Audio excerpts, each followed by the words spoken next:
Child support should never be decided by gender bias, emotional manipulation, or who can cry the hardest in court, crocodile tears. It should be decided by who is most capable of providing stability, structure, and protection for the child. And the uncomfortable truth is this: sometimes the parent is the father. Hello, family, and welcome back to Family Still Matters. I'm Deborah. Today we are having a mature, necessary conversation about child custody, child support, and the double standards that still exist in our system, especially when it comes to fathers who are capable, present, and willing to lead. If you're a parent, a future parent, a grandparent, or someone navigating family court right now, this conversation is for you. Here's why you should care. Because custody decisions shape a child's entire future. Because emotional court battles often hurt children more than either parent realizes. And because too many people are still operating under the assumption that motherhood automatically equals fitness, while fatherhood must be proven, scrutinized, and sometimes dismissed. This video is not about attacking women. It's about protecting children and restoring fairness. I watched a video where a woman allegedly lied in court to gain custody and to get child support, and it backfired. But instead of reacting emotionally to one situation, I want us to step back and look at the bigger picture. Because situations like this don't happen in a vacuum. They happen in a system that often assumes the mother should win, even before evidence is weighed. And that assumption needs to be examined honestly by our judicial system, our social, our family courts. Let's start with reality. In the United States, mothers are still far more likely to be awarded primary custody than fathers. That is not opinion. It is a documented truth reflected in long-standing custody patterns. So when people say the system leans toward women, they're not imagining things.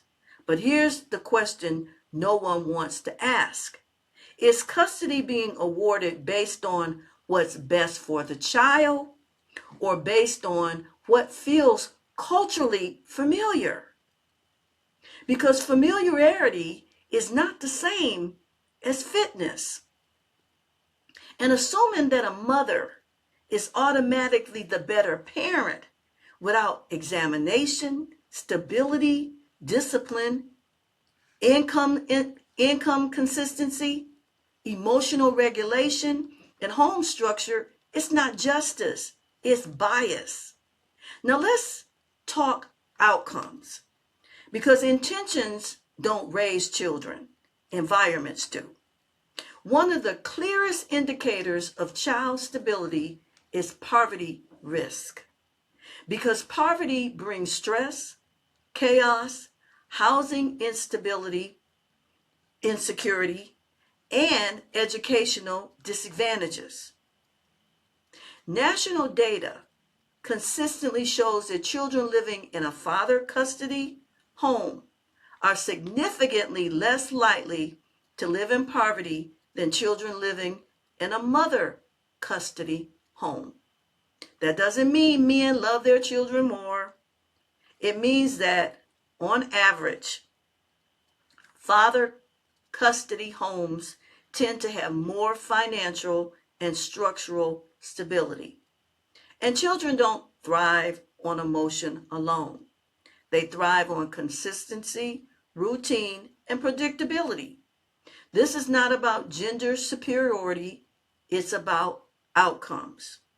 We also need to have an honest conversation about child support. Child support was designed to support children, not to be used as leverage, punishment, or income replacement. You ladies, you're supposed to still be working. You're not supposed to just quit your job and live off of what is supposed to be supporting the child. Yet too often, custody battles are driven less by what environment is best for the child and more by who controls the money. Here's the reality many don't talk about. Even when child support is ordered, it is not always fully paid, it is not always consistent, and it's not always reliable. So when custody is pursued primarily for financial reasons, children often end up caught between resentment, instability, and disappointment. And that's not provision, that's pressure. This is the part that requires emotional maturity. There are women right now who know deep down that they are not ready to be primary parents. They are overwhelmed, they're unstable, they're unhealed, or still prioritize personal desires over parental responsibility. And it is not weakness for a woman to say their father can provide a better environment right now. That is maturity. That is self-awareness, and that is showing love for your children. Children do not benefit from a parent trying to prove something. They benefit from a parent willing to do what's right, even when it bruises their ego. So here's what this means for you. Custody should be based on capability, not assumptions. Stability matters more than emotion. Children deserve parents who choose responsibility over revenge. And sometimes the most loving decision is stepping back, not holding on tighter. If you believe custody decisions should center what is truly best for the child, rather than default assumptions or courtroom bias, share this video. And I want to hear from you respectfully in the comments. What do you believe family court still gets wrong? And what needs to change? I want us to have a conversation about this because we're not talking about it.